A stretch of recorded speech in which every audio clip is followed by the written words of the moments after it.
Terminator 3 Rise of the Machines, a film about as necessary as a second belly button. Armed with a $200 million budget, it's less a thoughtful sequel and more an overblown spectacle. Imagine a reunion tour where the band's forgotten how to play. They just crank up the volume and hope no one notices.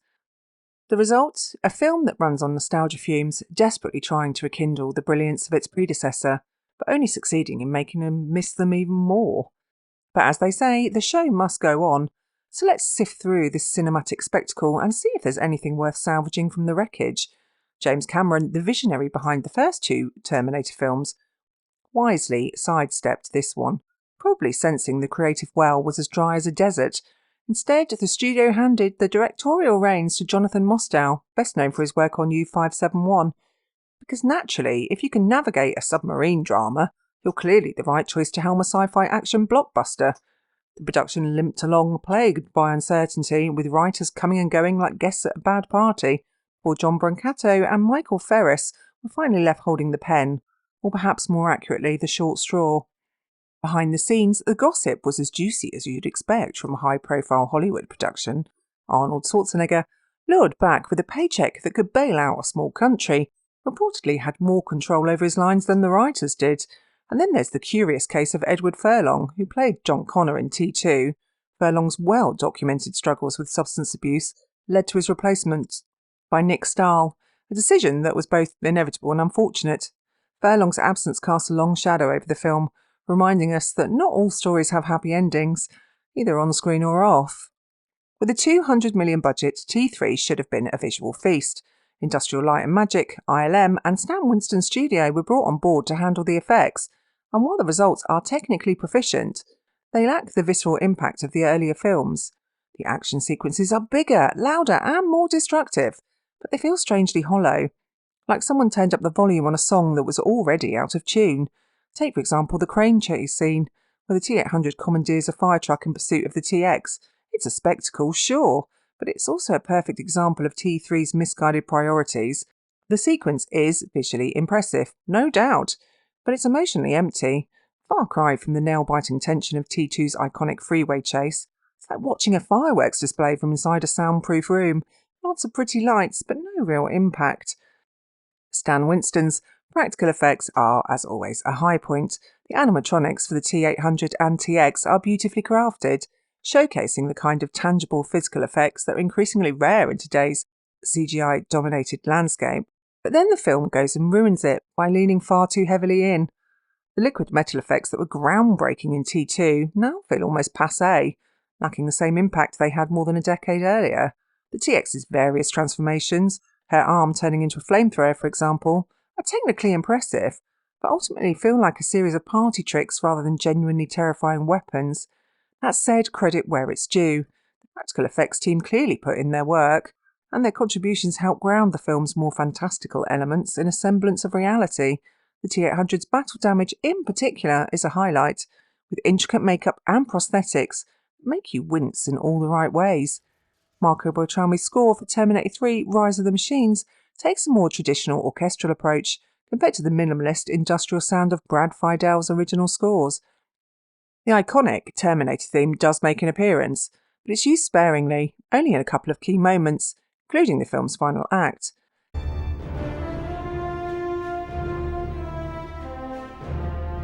This orchestral rendition is polished and dramatic, but it doesn't quite capture the raw mechanical intensity that made Feidel's work so memorable. Beltrami's score leans heavily on orchestral elements which work well during the film's action sequences, like the crane chase.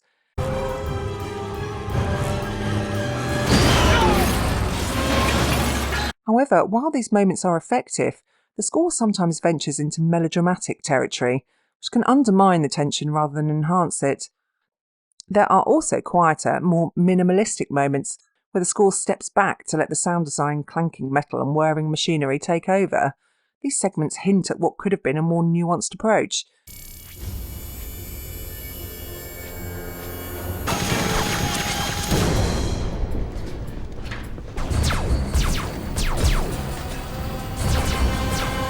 But are often overshadowed by the louder, more bombastic parts.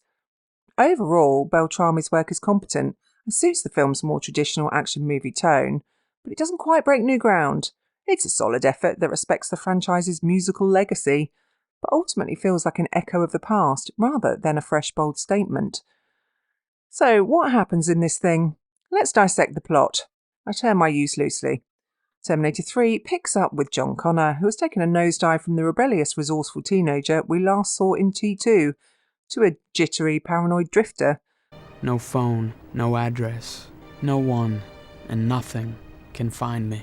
I've erased all connections to the past. Gone are the days of hacking ATMs and leading humanity's resistance against the machines. Now, John's grand strategy for avoiding Skynet is to vanish into obscurity, living off the grid and hoping that not having a LinkedIn profile will make Skynet forget all about him. It's not exactly the heroic journey we were promised, but hey, maybe he's hoping that flying under the radar will somehow save the day. Spoiler alert, it won't. Enter the TX, a sleek, supposedly upgraded Terminator with some new tricks up her metallic sleeve. I like this car. If the T-1000 was a Swiss Army knife of destruction, the TX is the latest model with all the bells and whistles. Her mission? Not only to eliminate John Connor, but also to preemptively wipe out his future lieutenants, because Skynet, after 2 failed attempts, has finally decided to hedge its bets.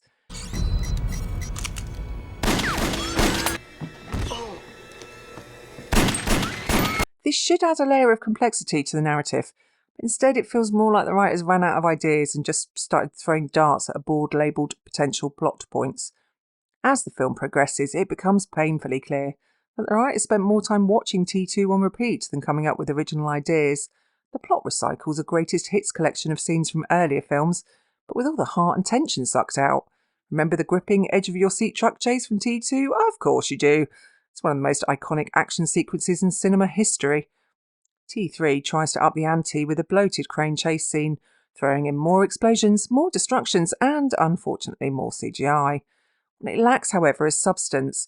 The original scene was a masterclass in pacing and suspense, where every turn and crash had weight and consequences. The chase in T3? Well, it feels like a theme park ride.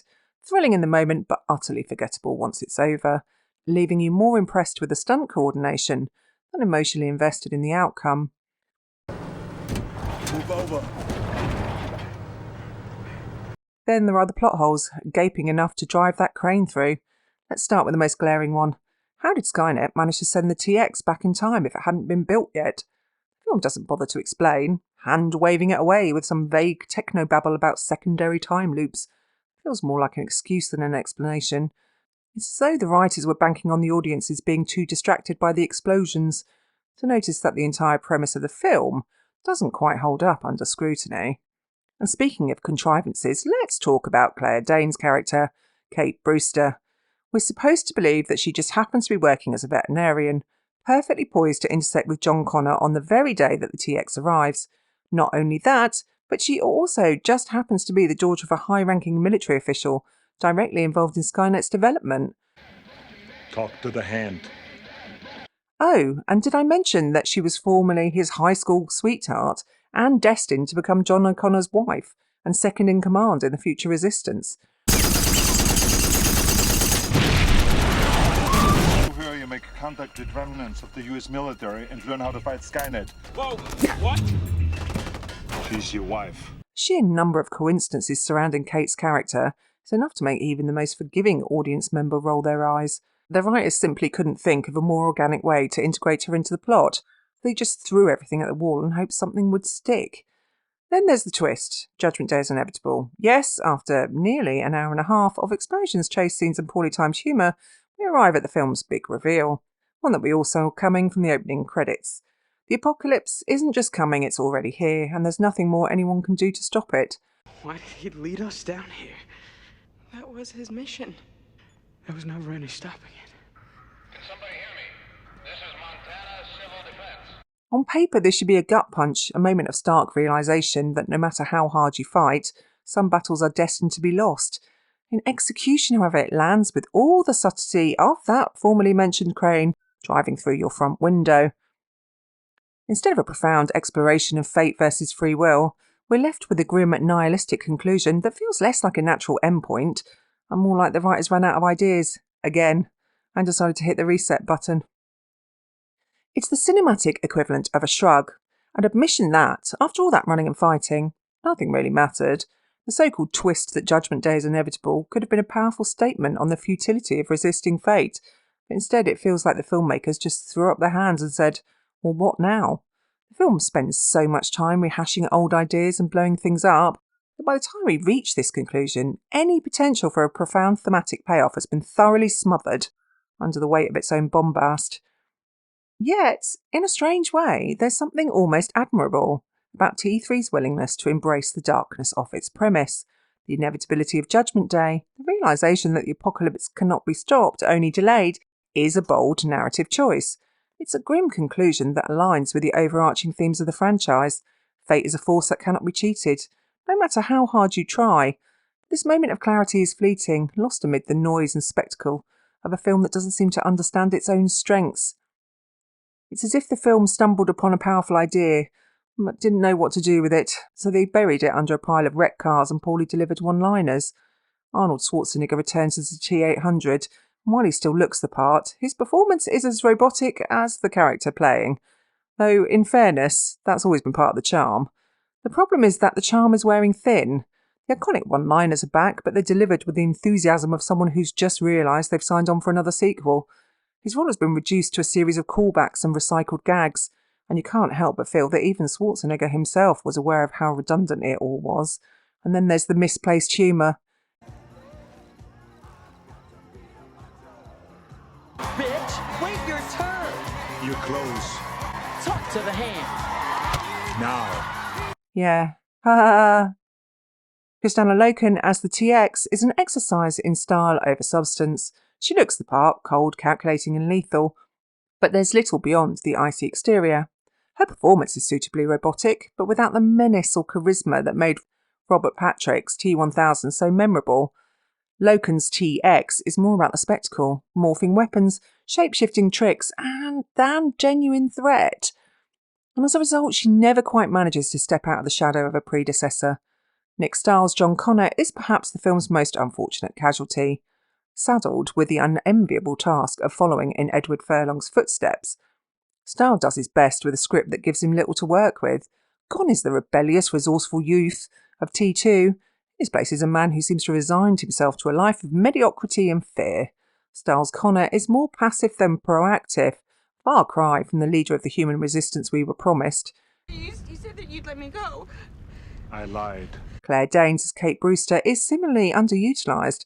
She's introduced as a future leader in the resistance, but the script reduces her to little more than a damsel in distress.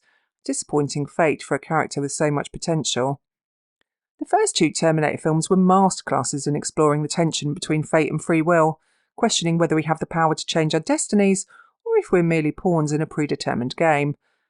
T3, on the other hand, tackles these themes with all the subtlety of a brick through a window. The film's central message that Judgment Day is inevitable should have been a profound, haunting revelation. Instead, it's handled so clumsily that it feels more like a cop-out than a genuine exploration of the human condition. That said, the film does deserve some credit for its willingness to embrace the bleakness of its promise. The revelation that the apocalypse cannot be stopped, only delayed, is a gutsy move, one that adds a layer of inevitability to the proceedings. Unfortunately, by the time the film gets around to this big question, we're too exhausted by the relentless action and very awkward humour to care. Despite its many flaws, Terminator 3 managed to pull in a respectable $433 million worldwide, proving that nostalgia and brand loyalty are powerful tools indeed. Critics were divided, with some praising the film's action sequences, because who doesn't love a good explosion, while others lamented its lack of originality and depth. It's the kind of film that makes you nostalgic when sequels actually had something new to say. The film didn't exactly sweep the awards circuit, but it did serve as a reminder that not all that glitters is gold. It's a film that coasts on the goodwill of its predecessors, offering little in the way of innovation or insight, but plenty of bang for your buck. In a way, it's the perfect metaphor for the state of Hollywood at the time, more interested in spectacle than substance, more focused on box office returns than on creating something lasting. T3 holds the dubious honour of being the film that proved the Terminator franchise could, in fact, falter. It's a movie that took a perfectly wrapped story and decided to unwrap it just to see if there was something else inside. Unfortunately, there wasn't. The film's legacy is one of missed opportunities and half-hearted attempts to recapture a magic that had long since faded. In terms of influence, it paved the way for even more forgettable sequels, each one a pale imitation of the original. If anything, it served as a cautionary tale about the dangers of overextending a franchise. It's a reminder that sometimes the best thing a franchise can do is know when to stop. That being said, T3 did have a few moments that deserve recognition. The film's embrace of a darker, more nihilistic tone, particularly in its final moments, was a bold move, one that added a sense of inevitability to the story that was both unsettling and effective. The idea that Judgment Day couldn't be stopped, only delayed, was a twist that, while not surprising, did add a layer of fatalism to the narrative that was true to the original film's themes. Moreover, the practical effects work by Stan Winston's team continues to be a highlight. The detailed animatronics and makeup used to depict the battle-damaged T-800 are a testament to the craftsmanship that goes into creating believable movie magic. These moments, though few and far between, offer a glimpse of what T3 could have been, a worthy continuation of the Terminator legacy. In the end, Terminator 3 Rise of the Machines is like ordering your favourite dish at a 5-star restaurant, only to find out they've replaced the chef with a microwave. It's warm, it's recognisable, but the magic is gone, leaving you with a bland imitation of what once was. The film exists not out of creative necessity, but because someone mistook the audience's fondness for the originals as a demand for more, regardless of quality. Yes, there are a few moments that shine, but they're so buried under layers of recycled material and ill-timed humour that you'll need the mining equipment from Armageddon to appreciate them. For dedicated Terminator fans, watching T3 might feel like revisiting a childhood haunt, only to find it's been turned into a garish theme park. Familiar, but disappointing. The takeaway? Some things are better left in the past, where their legacy remains untarnished. But much like the unstoppable Terminator, Hollywood seems determined to keep this franchise alive, no matter how many times it stumbles or how far it falls. And speaking of things that just won't quit, if you enjoyed this deep dive into T3, or if you didn't and just want to see how bad the next one gets, go ahead and like, or dislike, and subscribe. Because let's face it, I'll be back to tackle the rest of this relentless saga. Whether you want to watch the world burn or save it, you're going to want to stick around for what's coming next.